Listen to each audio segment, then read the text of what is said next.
आज की क्लास में हम सीखेंगे इफ़ेक्ट मेन्यू को और इफ़ेक्ट मेन्यू में सीखेंगे 20 नंबर पे इफ़ेक्ट है तो ये स्केच को ठीक सीखेंगे।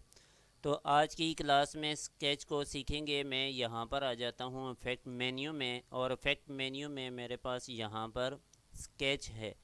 तो इसी में यहाँ पे ये स्केच वन बाय वन यहाँ पर मैंने लिख दिए हैं, यहाँ पर हैं। तो यहाँ पे बेस रिलीफ है, चेक एंड चारकोल है, चारकोल है, क्रोम है, क्रेयॉन है, ग्राफिक पेन है, हाफ टोन पैटर्न है, नोट पेपर, प्लास्टर है, reticulation, stamp, torn edges, water paper है। तो यहाँ पे ये 13 इफ़ेक्ट हैं जो कि स्केच में अप्लाई होंगे। तो मैं यहाँ पर अप्लाई करके वन बाय वन आपको बताऊँगा कि इनको हम कैसे अप्लाई कर सकते हैं और इनकी वजह से क्या इफ़ेक्ट अप्लाई होते हैं। तो मैं यहाँ पर आ जाता हूँ और आने के बाद यहाँ पर इस पर अप्लाई कर देते हैं। अगर मैं फॉर एग्ज़ाम्पल यहाँ पे इन तीनों को सिलेक्ट कर दूँ, सिलेक्ट करने के बाद यहाँ पर रख देता हूँ। मैंने इन तीनों को सिलेक्ट कर दिया है, एक डुप्लीकेट कॉपी ले ली है। अब मैं इन पे अप्लाई करूँगा स्केच में। यहाँ पे मेन्यू बार में आकर यहाँ पे इफ़ेक्ट को सिलेक्ट करूँगा। सिलेक्ट करने के बाद यहाँ पर स्केच को सिलेक्ट करेंगे। स्केच में सबसे पहले बेस रिलीफ है तो मैं इस पर क्लिक कर दूं। जैसे ही मैं इस पर क्लिक करूंगा तो यहाँ पर मेरे पास ये आ गया है। अब मैं आपको एक और चीज़ बता देता हूँ कि यहाँ पे ये ब्लैक एंड वाइट शो रहा है। तो अब यहाँ पे कंप्लीट जैसे कि इमेज है, टेक्स्ट और ऑब्जेक्ट, यहाँ पर ये तीनों शो नहीं हो रहे। यहाँ पर तभी शो होंगे जब मैं इनको ग्रुप करूँगा। मैं इसको यहाँ पर ले आता हूँ, लाने के बाद यहाँ पे रख देता हूँ। रखने के बाद इसके साइज़ को थोड़ा सा छोटा कर देंगे और यहाँ पे इसको यहाँ पर रख देते हैं और जहाँ पे ये टेक्स्ट है इसको यहाँ पर रख के इन तीनों को ग्रुप कर देंगे। मैं इसको थोड़ा सा नीचे कर देता हूँ। करने के बाद यहाँ पे हम सेलेक्ट कर लेते हैं। सेलेक्ट करने के बाद कीबोर्ड से अगर कंट्रोल जी करेंगे तब भी ये ग्रुप हो जाएगा, और माउस का राइट क्लिक करेंगे और राइट क्लिक करने के बाद यहाँ पे ग्रुप करेंगे तो तब भी ये ग्रुप हो जाएगा। अब मैं दोबारा से इफ़ेक्ट में जाऊं और इफ़ेक्ट में जाने के बाद यहाँ से स्केच को सिलेक्ट कर दूं और यहाँ से बस रिलीफ है, मैं इस पर सिलेक्ट कर देता हूँ। यहाँ पर ये देखें, जैसे ही मैंने इस पर क्लिक किया, क्लिक करने के बाद ये इफ़ेक्ट इस पर आ गया है। मैं इसको जूम आउट कर दूं और यहाँ पे ये देखें कितना बेहतरीन यहाँ पे ये इफ़ेक्ट है। तो आप इस तरह इफ़ेक्ट इनको अप्लाई कर सकते हैं। अब यहाँ पे बेस है चेक एंड चारकोल, देखें यहाँ पर भी है और चारकोल यहाँ पर भी है। ठीक है, इसी तरह यहाँ पर सारे यहाँ पर मौजूद हैं। तो मैं यहाँ से अगर इसे ओके कर दूँ, ओके करने के बाद ये देखें ये इस पर अप्लाई हो गया है। मैं अगर इसको कंट्रोल जेड कर देता हूँ, इसकी मैं डुप्लीकेट पहले कॉपीज़ बना देता हूँ। कॉपीज़ बनाने के बाद यहाँ पे भी एक डुप्लीकेट कॉपी बना देता हूँ। कॉपी बनाने के बाद अब मैं इस पर अप्लाई करूँगा। अप्लाई करने के लिए दोबारा से इफ़ेक्ट मेन्यू में जाएंगे, स्केच पे जाएंगे और यहाँ से इसको सिलेक्ट कर लेंगे। सिलेक्ट करने के बाद जूम आउट करेंगे और यहाँ पे ये देखें ये इस तरह इस पर इफ़ेक्ट अप्लाई हो गया है। मैं अब इसे ओके कर दूं तो यहाँ पे ये ओके होकर यहाँ पर इस पर अप्लाई हो गया। लेकिन ये देखें कितना बेहतरीन स्केच बन गया है। तो आप इस तरह अप्लाई कर सकते हैं। अब मैं दोबारा से इसे सिलेक्ट करके इसकी मैं एक डुप्लीकेट कॉपी ले लेता हूँ, यहाँ पर रख देता हूँ और इसको मैं थोड़ा छोटा कर दूँगा। छोटा करने के बाद यहाँ पर रख देते हैं। अब मैं इस पे अप्लाई करूँगा। मैं इसे सिलेक्ट कर दूँ, सिलेक्ट करने के बाद दोबारा से इफ़ेक्ट मेन्यू में जाकर यहाँ से स्केच है, चॉक एंड चारकोल पे क्लिक करेंगे तो ये इस पर अप्लाई हो जाएगा। मैं दोबारा से इसे भी जूम आउट कर दूँ तो ये देखें ये अप्लाई इफ़ेक्ट इस पर अप्लाई हो गया है। इसे यहाँ से हम इसके एरिया को इंक्रीज़ करना चाहें तो यहाँ से इंक्रीज़ कर सकते हैं और यहाँ से डिक्रीज़ करना चाहें तो डिक्रीज़ कर सकते हैं। चाक एरिया है, जैसे कि मैं चाक एरिया को मज़ीद इसको बढ़ा दूँ तो ये देखें ये ऐसे इफ़ेक्ट इस पर अप्लाई होगा। तो जैसे जैसे मैं इसको बढ़ाता जाऊंगा तो ये देखें ये इस पर अप्लाई हो गया है। मैं मज़ीद इसको बढ़ाकर ये देखें कि ये इस तरह का इफ़ेक्ट मेरे पास आ गया है। अब मैं इसको ओके कर दूं तो ये देखें ये आ गया है। और इसमें कितना डिफरेंस है जो कि मैंने इसमें चेंजेस किए हैं।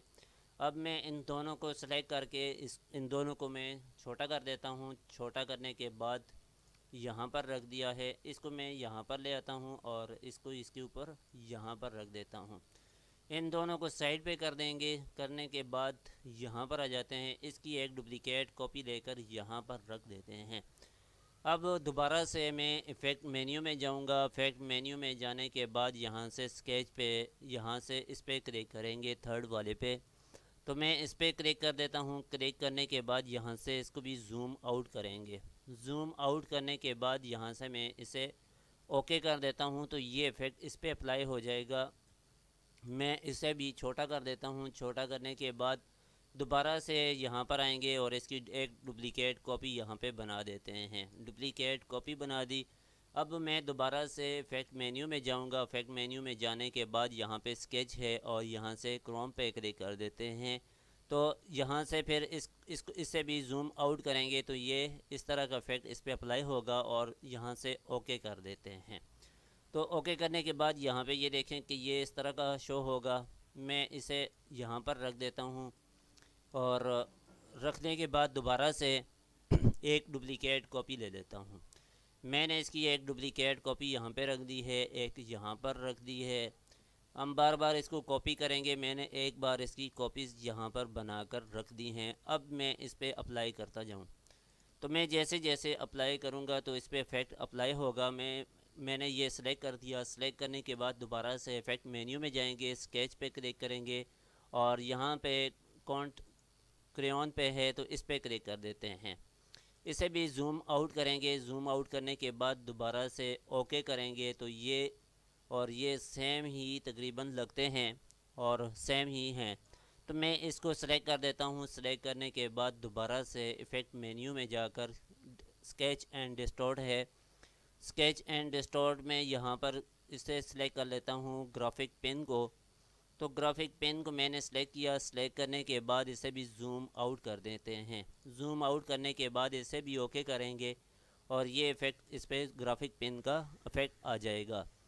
अब मैं दोबारा से इसे सिलेक्ट कर देता हूँ। सेलेक्ट करने के बाद दोबारा से स्केच पे करेंगे और यहाँ पे हाफ टोन पैटर्न है तो हाफ टोन पैटर्न पे क्लिक करते हैं। इसे भी ज़ूम आउट कर देते हैं। ज़ूम आउट करने के बाद ओके करेंगे तो हाफ टोन पैटर्न इस पर अप्लाई हो जाएगा।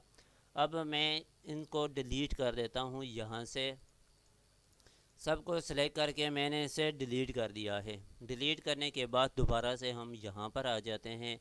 इसकी मज़ीद कॉपीज़ में यहाँ पे बना देता हूँ। कॉपीज़ बनाने के बाद यहाँ पे मैंने इसे यहाँ पे ड्रा कर दिया है। इसी तरह यहाँ पे मैं एक और यहाँ पे कंट्रोल डी किया। डी करने के बाद इसे भी सिलेक्ट कर दिया और इसकी भी एक डुप्लिकेट कॉपी यहाँ पे बना दी है। अब यहाँ पे मैंने वन टाइम ही मैंने सबको इकट्ठा कॉपी करके बना दिया है। अब मैं यहाँ पर आ जाता हूँ। आने के बाद यहाँ पे इफ़ेक्ट में जाएंगे और स्केच पे अप्लाई करने के बाद यहाँ पे नोट पेपर है तो नोट पेपर को अप्लाई करके देखते हैं। मैं इसको ज़ूम आउट कर देता हूँ और ओके कर दूँगा। इसी तरह वन बाय वन में इनको अप्लाई करता जाऊँ। इफ़ेक्ट में जाकर स्केच पे और फ़ोटोकॉपी है तो फ़ोटोकॉपी पे अप्लाई करेंगे। ये जितने भी हैं ये सारे के सारे ये इफ़ेक्ट हैं और मैंने इसको ओके कर दिया है। ओके करने के बाद दोबारा से मैं इस पर क्लिक कर दूँगा। इफ़ेक्ट पे जाकर यहाँ से स्केच के बाद यहाँ पे फ़ोटोकॉपी के बाद प्लास्टर है तो मैं इस पर क्लिक कर देता हूँ। क्लिक करने के बाद दोबारा से मैं अगर इसको ओके कर दूँ तब ये अप्लाई हो जाएगा।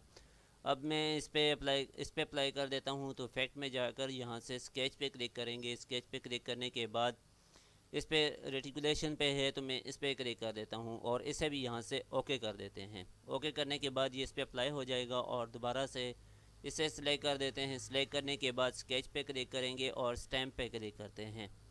तो ये यहाँ पे स्टैम्प पे क्लिक कर दिया और ओके कर दिया। अब लास्ट ये है तो इस पर क्लिक कर देते हैं। स्टैम्प के बाद यहाँ पे टोन एज है तो टोन एज पे अप्लाई करते हैं तो ये टोन एज इस पर अप्लाई हो जाएगा। अब मैं इस पर अप्लाई कर देता हूँ। इस पे अप्लाई करने के लिए लास्ट मेरे पास स्केच है तो मैं वाटर पेपर पे क्लिक कर दूं और वाटर पेपर पे क्लिक करने के बाद ओके कर दूं तो ये वाटर पेपर ऐसे अप्लाई होगा। तो इन सब को कंप्लीट कर दिया है। यहाँ पे वन बाय वन हमने सीख चुके हैं। तो अब यहाँ पर ये जितने भी थे 13 इसके इफ़ेक्ट थे तो इनको वन बाय वन करके अप्लाई करके मैंने आपको बता दिया है कि ये इनका इफ़ेक्ट कैसे आता है। तो अब यहाँ पे जैसे स्केच के बाद स्टलाइज है तो हम इसको नेक्स्ट क्लास में सीखेंगे। तो आज के लिए इतना ही काफ़ी है, मिलते हैं नेक्स्ट क्लास में।